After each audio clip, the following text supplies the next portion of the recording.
Well, hello and welcome back to the Gresty Cycle Workshop, and this week we're looking at the Milwaukee Rotary tool. It's a bit of a tool review as they seem to be fairly popular here on the channel. So let's get stuck in.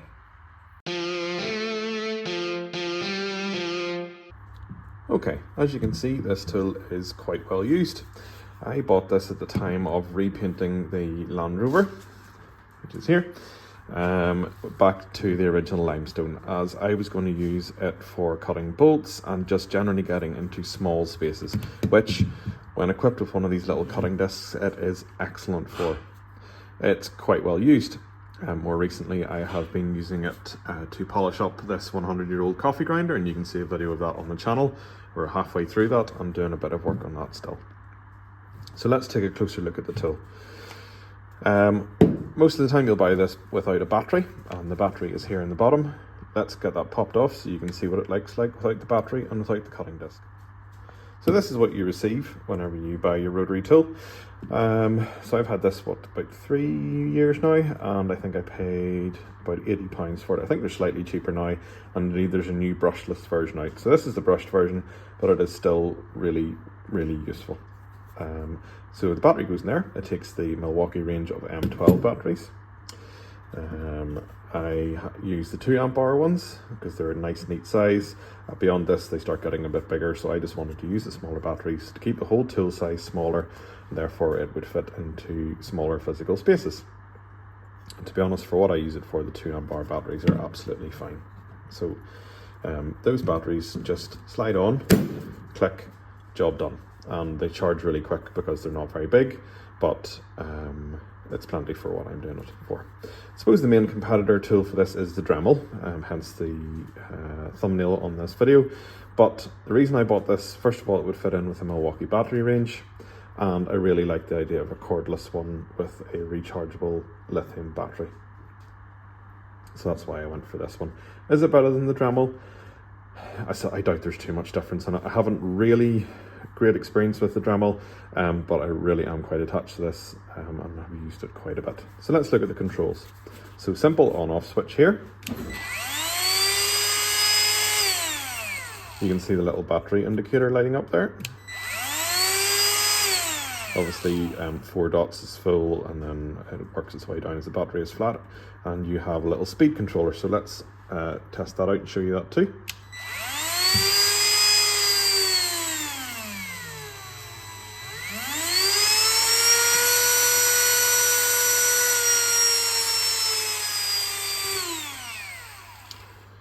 Dead handy being able to adjust the speed according to what you're using it for.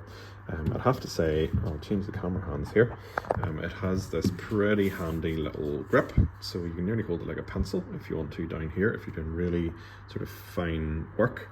And it's quite well balanced as well. There's not a huge weight with that, only the small battery out the back. It's not sort of really cranking my wrist, so that's really good.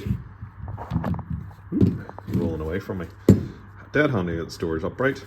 Up here you have this little button which will lock the, if I'm going to be able to do it, there, that locks the chuck, and it's handy. It's a rubber rather than something hard plastic, and hopefully it'll seal from any dust. Arrow on there to show you the rotation of the tool, and on here is the chuck. I believe that's a 3.8mm it takes 3.8mm arbors, and just across from Milwaukee. And I have to say and remind you all, I am not sponsored by Milwaukee. I have no affiliation with them. This is not an ad.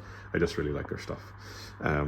This is one of the Dremel cutting discs, and the reason I use this is that it has these little quick release for the cutting discs, and they come in these handy little packets. So I'm by no means against Dremel. I do use their stuff, but this is what I choose to go with. Up here, this screws off. Haven't quite figured out what use that would be other than for cleaning in there. Maybe replacing a bearing. I know on some other rotary tools you can fit like a light or something in there, but haven't needed to do that. So beyond that, would I go brushless? If this died, yeah, I probably would. I really like the Milwaukee fuel range, but I would keep it with the small battery just for ease of use. Downsides, if I can, I'll demonstrate this now and see if you can hear what I'm meaning.